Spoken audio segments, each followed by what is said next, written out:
Oke, teman-teman, kita udah ada di topik ketiga di Microsoft PowerPoint. Sebelumnya teman-teman sudah belajar Microsoft Excel, gimana cara menyusun laporan keuangan, kemudian Microsoft Word-nya, gimana cara membuat mailings, kemudian sekarang kita belajar dulu Microsoft PowerPoint, gimana cara membuat slide presentasi. Ini sebenarnya nggak perlu, ini sebenarnya reminder dan saya yakin teman-teman juga udah bisa kalau misalkan buat presentasi. Tapi di sini kita jelasin dulu apa yang harus ada di slide presentasi yang akan teman-teman buat ini. Di soal kita lihat teman-teman instruksinya apa. Nah, teman-teman ikuti ini. Ikuti presentasi 4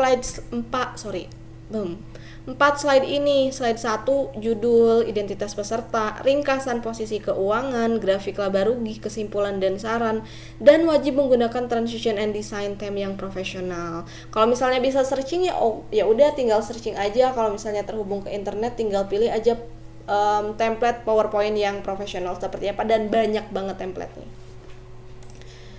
Kita langsung aja ke yang udah saya buat. Nah, ini yang harus teman-teman buat. Contohnya kayak gini, standarnya seperti ini. Di sini teman-teman buat judulnya dan juga nama dan identitas peserta. Kalau bisa tambahin NIM-nya berapa. Selanjutnya slide kedua tadi kan berisi ringkasan posisi keuangan. Di sini ada ringkasan posisi keuangan. Ini teman-teman tinggal copy paste aja dari Microsoft Excel. Dari Microsoft Excel yang mana ya?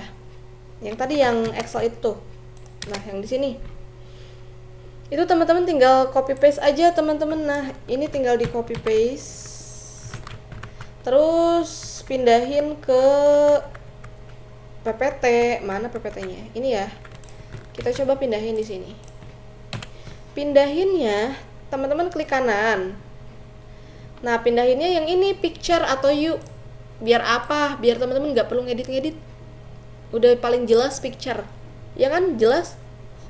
Ya daripada teman-teman gini, harus ngedit lama gitu. Ya udah, pakai picture aja. Soalnya kita kan butuhnya cuma outputnya aja. Masalah ini apa enggaknya ya udah. Ini kan untuk dipresentasikan. Kalau untuk dipresentasikan yang penting jelasnya gitu.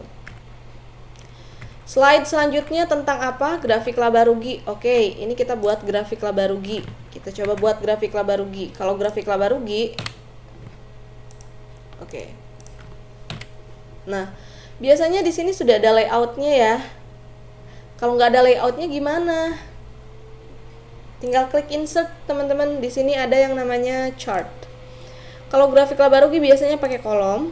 Ya udah, tinggal klik aja kolomnya. Atau teman-teman nggak klik di sana juga nggak apa-apa. Nanti akan muncul seperti ini. Teman-teman harus diketik. Ini sebenarnya harus diketik. Kita kan laporan keuangannya 2024 ya. Dan ini grafik laba rugi. Artinya cuma ada total income, total expense atau biaya, dan juga net profit atau profit. Yang nggak perlu hapus aja. Udah. Ini jangan lupa jangan lupa pindahin ke sini biar cuma ada 3 kolom aja. Seri 1-2-nya dihapus saja, delete kolom. Oke. Nah, kalau ini kan jadi acak-acakan ya. Jangan berarti. Pokoknya harus muncul si warna-warna ini. Kalau misalnya nggak ada, ya kita hapus aja. Tadi kan berapa total income-nya? Total income-nya itu adalah 28.500. Dan juga 19.550. Profitnya 8950. Ininya hapus aja karena nggak kepake. Sorry. Ini saya besarin ya. Kalau misalkan mau diperkecil juga nggak apa-apa juga. Biar apa dibesarin? Biar muncul ininya, fitur-fiturnya. Nah, biar kita bisa rapihin jadi accounting. Formatnya, ini kolomnya hapus saja.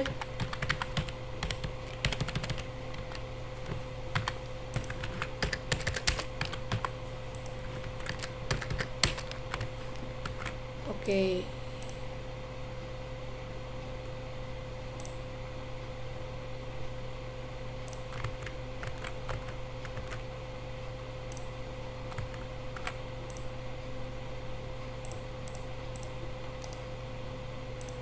Sorry, di sini kita edit data ya. Ada yang nggak bener nih.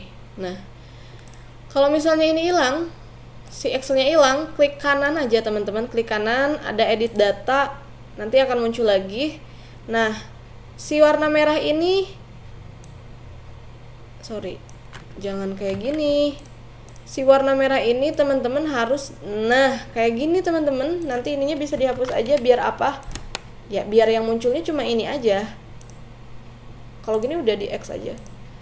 Ini judulnya, grafik laba rugi. Tinggal tambahin aja existable-nya perlu apa enggak. Kalau nggak perlu ya jangan di checklist. Data labelsnya perlu apa enggak. Kalau perlu ya tinggal checklist. Data tabelnya, errornya, trend line-nya. Oke, kita pakai trend line misalnya.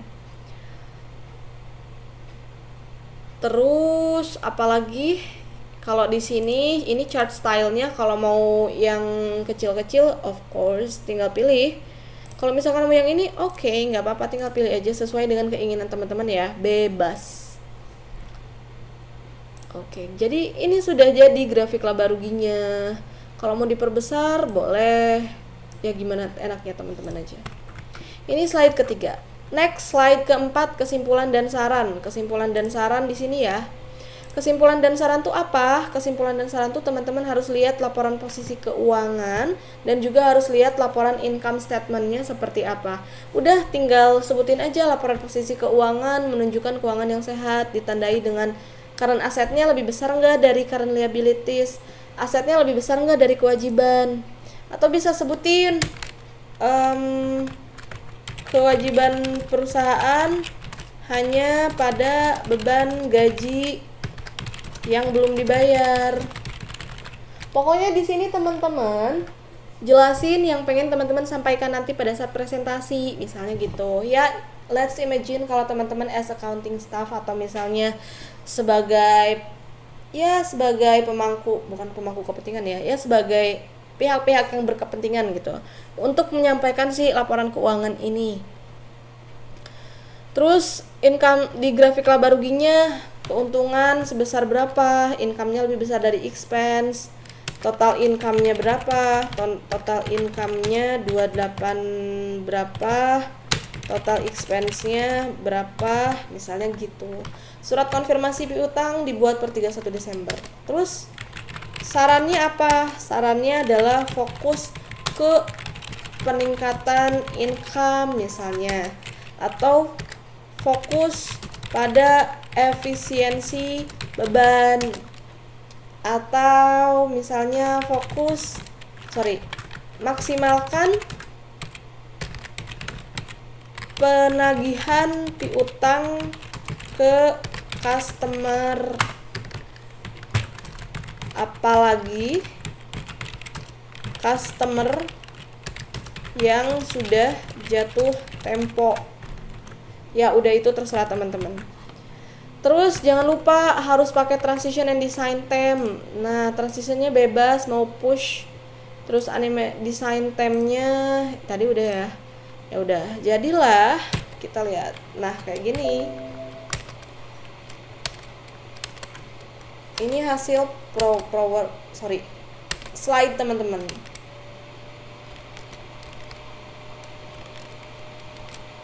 Oke, itu end of topik PowerPoint-nya.